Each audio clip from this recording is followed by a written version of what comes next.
Pesawat yang terbang di area yang dilakukan realignment kini mendapatkan pelayanan navigasi oleh Airnav Indonesia.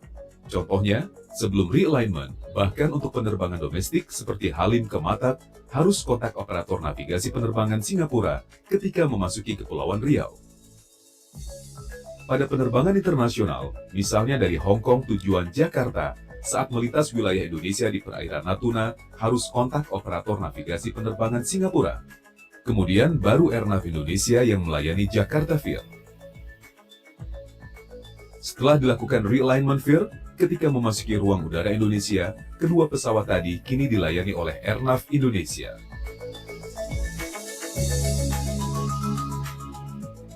Pesawat yang terbang di Jakarta Vir dilayani dengan teknologi satelit dan komunikasi digital.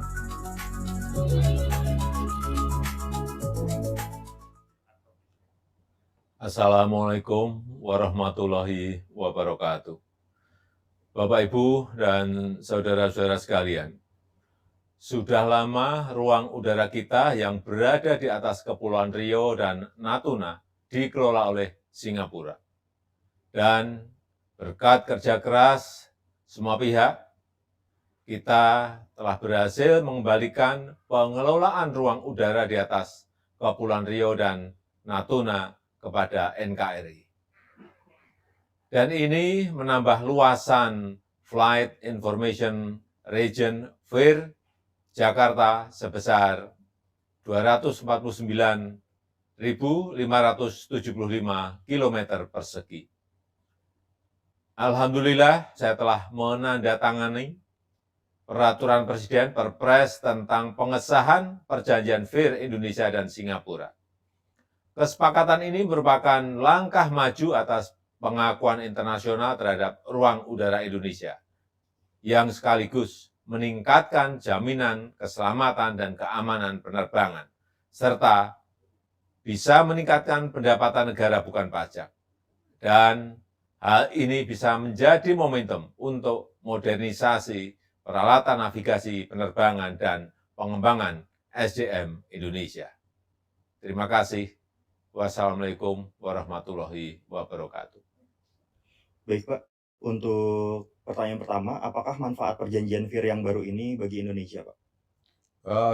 Sebenarnya manfaat utama adalah kita menunjukkan bahwa Indonesia ini negara yang berdaulat, sudah mampu mengelola dirinya sendiri. Dan itu saya kira berpuluh-puluh tahun masalah ini tidak terselesaikan, tapi di bawah leadership Presiden Joko Widodo, kami diperintahkan pembantunya untuk menyelesaikan.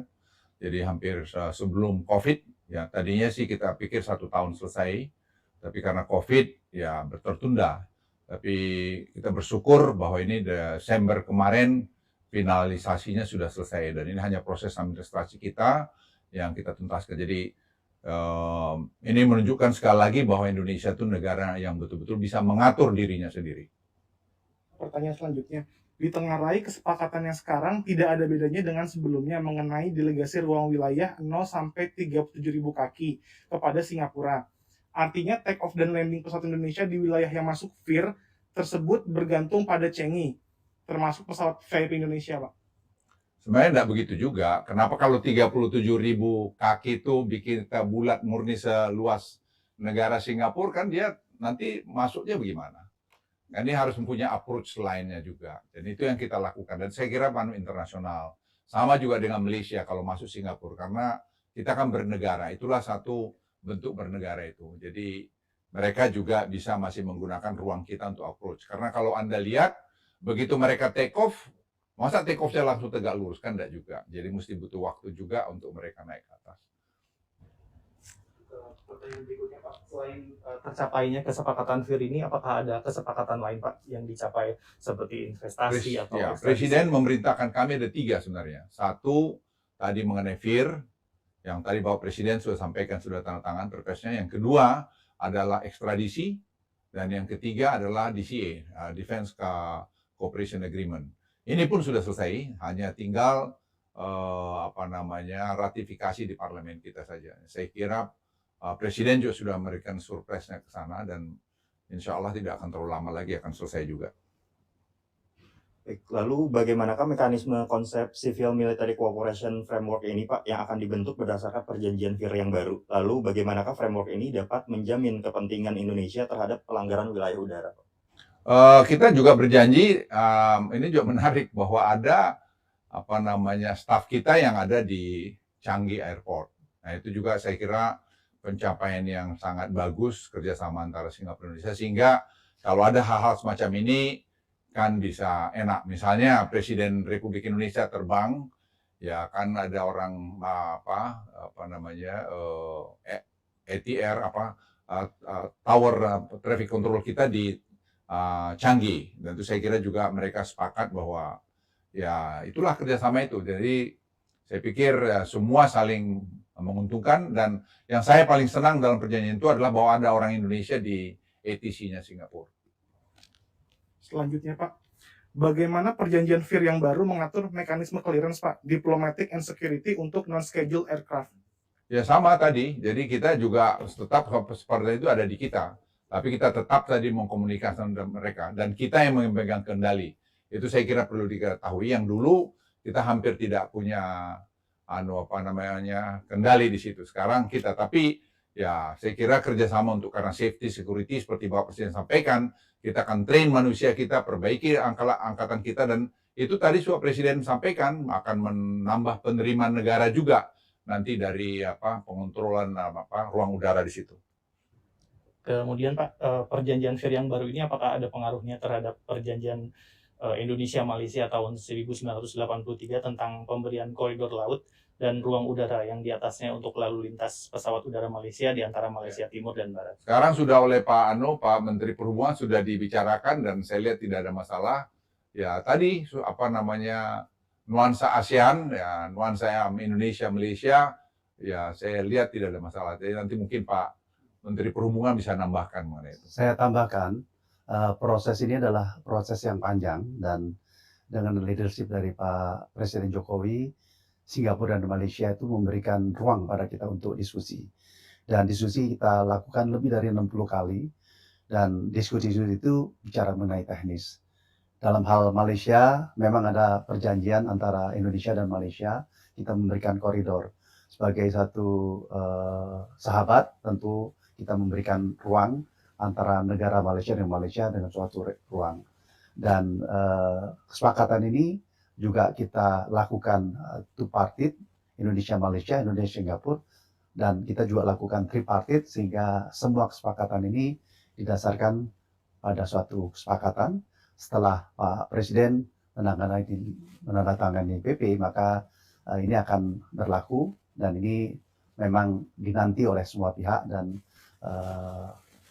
kesempatan kita untuk mengelola wilayah di wilayah sendiri ini akan terjadi.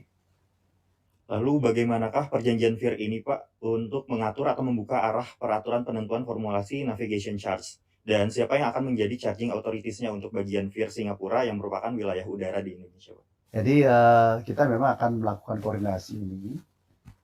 Tadi apa yang disampaikan oleh Pak Luhut, maka safety menjadi suatu kepentingan yang utama. Tapi juga seperti Pak Presiden sampaikan, kita mendapatkan charging untuk navigasi. Dan oleh karena nanti Airnav akan berkoordinasi dengan ETC atau traffic control yang ada di Singapura, dan kita mendapatkan kemanfaatan itu. Ya, selanjutnya Pak, dalam pasal 28 Konvensi Chicago 1944 diatur bahwa negara yang apabila merasa dirinya sudah mampu bisa menyediakan layanan navigasi udara di atas wilayahnya. Kemudian Aneks 11 juga memberikan ketentuan bahwa apabila tidak mampu maka dapat didelegasikan. Lalu pertanyaannya adalah, sebelum dibuatnya perjanjian VIR ini Pak, apakah sudah dilaksanakan penilaian diri atau self-assessment kemampuan teknis dan SDM Indonesia? Apakah sudah dilakukan? Kemudian apakah hasilnya nanti akan dipublish begitu? Kemudian faktor apa saja Pak yang dari self-assessment tersebut yang membuat Indonesia perlu lanjutkan atau perlu pendelegasian bahkan sampai 25 tahun ke depan Pak? Ya sebenarnya itu detail sekali. Saya kira Kemhub sudah melakukan itu, dan kita tidak lihat ada masalah. Hanya selama ini, maaf kalau saya bilang pemerintah Indonesia itu kurang agresif. Kita bangsa besar kok, masa kita nggak bisa? Itu teknis sekali.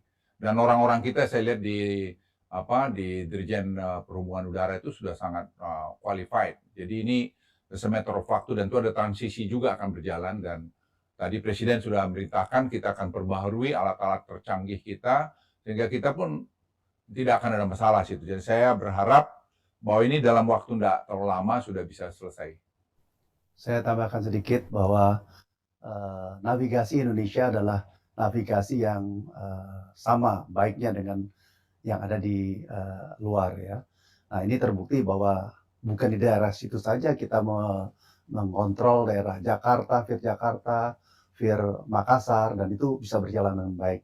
Jadi bahwa itu terjadi suatu pelimpahan dengan serta-merta kita bisa melaksanakan itu, dan kita sudah mampu, dan IQ juga memberikan suatu apresiasi pada kita, satu negara besar yang mengelola jumlah pesawat yang besar dan mampu dengan baik.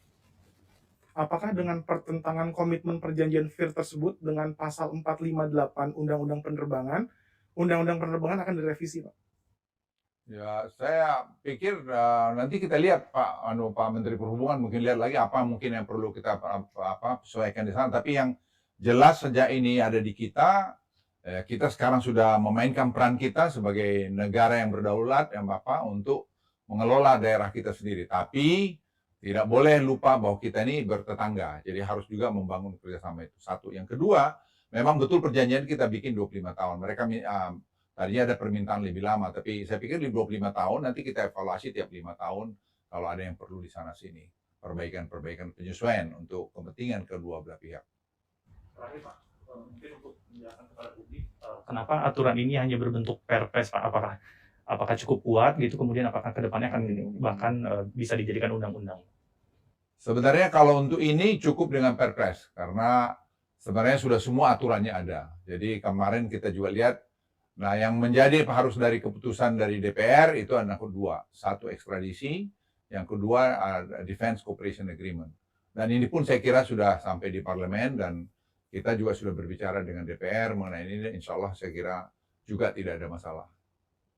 Jadi saya pikir kalau boleh saya laporkan, ini adalah keberhasilan pemerintah ini untuk menunjukkan lagi bahwa kita bisa bekerja dengan dunia internasional. Jadi tidak kaku, tapi kita juga tetap tidak ingin kedaulatan negara kita itu juga sepertinya tidak jelas. Seperti misalnya DCA, ekstradisi saya pikir sangat penting, dan Presiden menekankan pada kami untuk ini betul-betul dilakukan. Karena kita tidak mau orang yang lakukan kejahatan atau korupsi di tempat kita berlindung di tempat lain.